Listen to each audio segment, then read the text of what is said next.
tuzze tuwuliranga emboozi nti abakungu ba gavumenti be basinga okubeera bakasitoma ku bbaala emanyikibbwa nga Best e Busega nga tulowooza byakusaaga. Bassebo ne bannyabo, omukulu omu abadde member of parliament avuddeyo n'atutegeeza nti omu ku bantu abasinze okunyumirwa ebikazi eby'amabina mu ggwanga lino tabadde mulala abadde Thomas Tayebwa. Bampita Kali Lugambo Promax kati nsimbudde Simple MC Kasito ndaba ngenda kusaba giseeko share.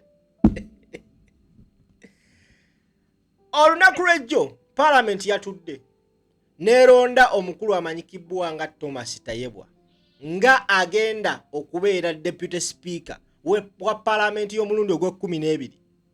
Kino ekifo akizze mulundi gwa 2 oluvannyuma lw'okulondebwa mu kisanja ekiwedde. Tayebwa ye baamwongedde omukisa ate mukama we Anita Among tebaamwongedde mukisa nga bamulanga gwa bulyake. Bannayuganda bavuddeyo nga bagamba okubanga ogobe Anita Among ate n'olekawo Tayebwa oba toyina kyokoze obanga avudde mu musulo n'olinnya mu mpitambi, nga bagamba ate ye Tayebwa mukono na ssente y'omuwi w'omusolo abadde tamanyi Anita Among. Odongo otagamba Anita Among ssente z'abadde azigulamu mamotoka, gulamu ngoye, Tayebwa ezize abadde azifuna mu bikyala eby'amabina neyeeyagala. Ono Odongo oto olunaku lw'ejjo nga bamaze olonda Tayebwa, Odongo oto yavuddeyo n'aleeta obukakafu obulaga nti Thomas Tayebwa akozinze gavumenti ya Uganda billions and billions of losses nga sente aziteeka mu bikazi eby'amabina. Tayebwa yakola Best eyiye. Bampita Kali Lugambo Promax Simple bye bino ebigambo oto bye yayogedde ng'akakasa engeri Tayebwa gy'ayonoonedde ssente za Munnayuganda mu bikyala eby'amabina. Vuga video. You have abused public funds. You should have been under house arrest with Anita, but because you are from the chosen tribes, you are out large there. You are a cheat. You forgive me. I serve the living God. I don't serve human being. I serve God. I speak for justice. Let me remind you so that Ugandans can also forgive you. In May 2024, you picked a helicopter hired by Parliament of Uganda. You went to Western Uganda. You called for the military helicopter. They said it is 7 p.m. They cannot fly. That helicopter is late. But to show power, because you are with 3 girls with big nyash, you called for the second helicopter. That helicopter crashed because of bad visibility, and you could not listen to the pilot's advice. Odonga oto agamba nti mu mwezi ogwa May omwaka gwa 2024 Thomas Tayebwa ya ordaringa yasaba helicopter y'amagye ng'ayina ebikyala bye 3 eby'amabina. Abamagye ne bamugamba helicopter tesobola situka, n'asalawo okufuna private helicopter. Pilot n'amugamba obudde bubi nnyo tetusobola, naye olw'okuba omukulu yali ali bubi ng'ayagala kukwata ku bikyala eby'amabina, pilot yasitula ennyonyi ku order za speaker, ennyonyi ne crashing. Gavumenti yalina osasula 3.5 billion okureplacing ennyonyi eyo. Ezo sente zaali za miwamusolo tezaali za Thomas Tayebwa. Bino byogerwa Odongo oto, a known politician, a former member of parliament, ate abyogera ali mu Uganda nga teyeekwese. Now it is upon Thomas Tayebwa to come out and give a justification ku allegations zino, because tuze tuwulira abantu bangi nga balikinga nnyo Thomas Tayebwa mu mbozi z'amabina z'ebikazi eby'amabina. Senga Asidi yavaana akola story ku Tayebwa n'abaako byeyogera, fa basingira twanyigira Senga Asidi lwaki owayiriza omusajja Tayebwa nga wamusanze musajja bambi ali so humble, composed, very quiet, ayogera mpola, naye nga abamumanyi bakakasa nti oyo omwami bwe kituuka ku Mabina ye nago bali bati obutambi essaawa yonna bufuluma.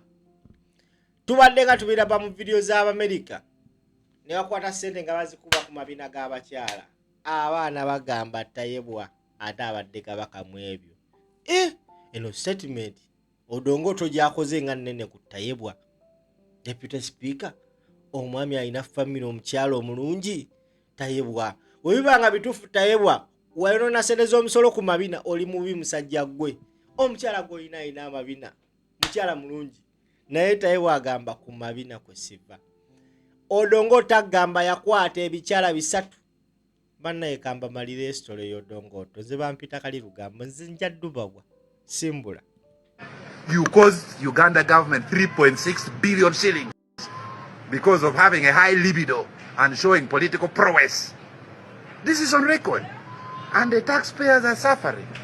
There are no medicines in Koboko Health Center, no medicine in Kashari Health Center. People are struggling to pay school fees. And you steal public funds with impunity. And then you come and say you have forgiven me, who has not stolen. We serve the living God. Uganda is here. We are watching. You better be friends with Ugandans, because this regime will definitely end. And you are a young man, and we shall look for you. Those houses you have built in a normal government where some of us are presidents will be nationalized and given to the poor people.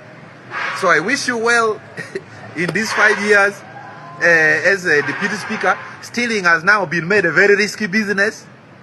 You have stolen yours, you have kept in the pocket. We wish you well. But the God who made this world, the God of justice, the God of our ancestors, will pay you for playing with taxpayers' money. When teachers are earning 600,000, they will pay you in a currency deserve. I wish you well. Odonga Oto agambe Thomas Tayebwa weyagale mu bikyala bye eby'amabina bakwongedde n'emyaka emirala 5. Naye mu nsi we nekyuka nga pulezidenti mulala tayagala kumanya, Tayebwa ogenda kajjontoka. This looks like a threat. Ate nga the gentleman was serious nga ayogera ensonga zino. Odongo Oto, he's a former member of parliament. A member of parliament cannot just come out and accuse a fellow member of parliament just out of the blue. Agambe it is even on record. Omukulu yakwata ennyonyi n'agenda okutwala ebikazi eby'amabina 3. Naye gwe eno parliament egenda kutuwomera.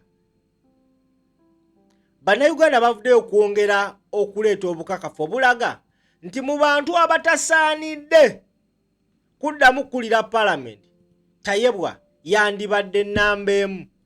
Era abaana ne bajjayo ensonga kwe babesingidde ogamba nti this gentleman is incompetent, uneligible okuddamu kubanga akulembera parliament, nga babesinga ku evidence. Kati exhibition ya parliament exhibition yavudde ku Amongo, abaana kati obwongo babutadde ku Tayebwa, bagamba n'oyo naye musota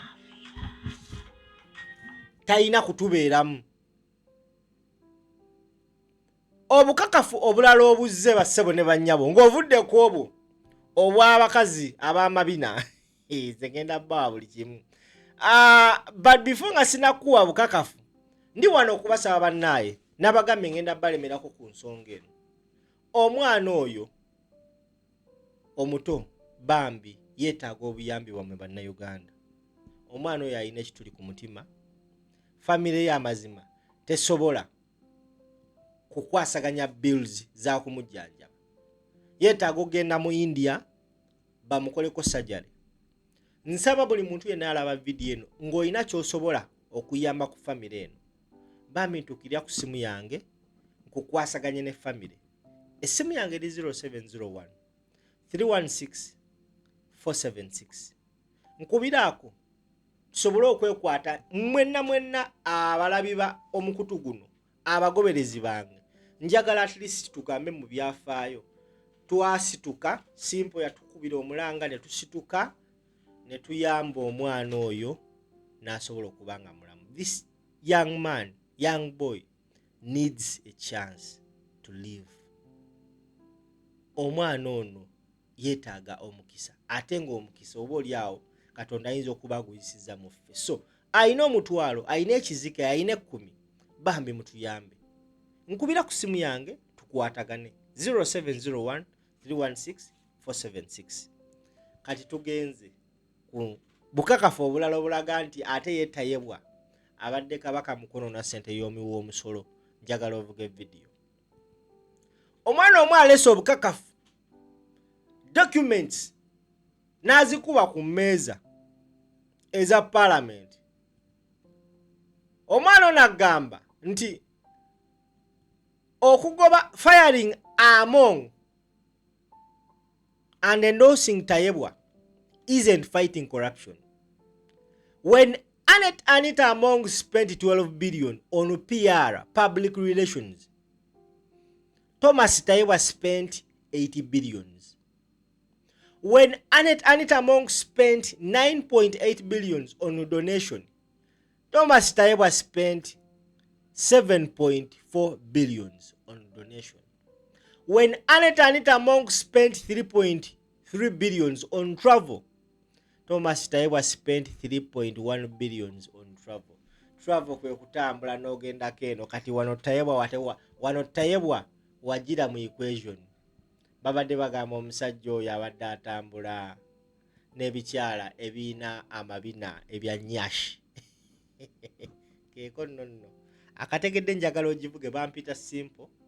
Mwebale nnyo kubanga mutugoberera. Mukama Katonda abampeere omusinga okwagala agirabye gitambuze.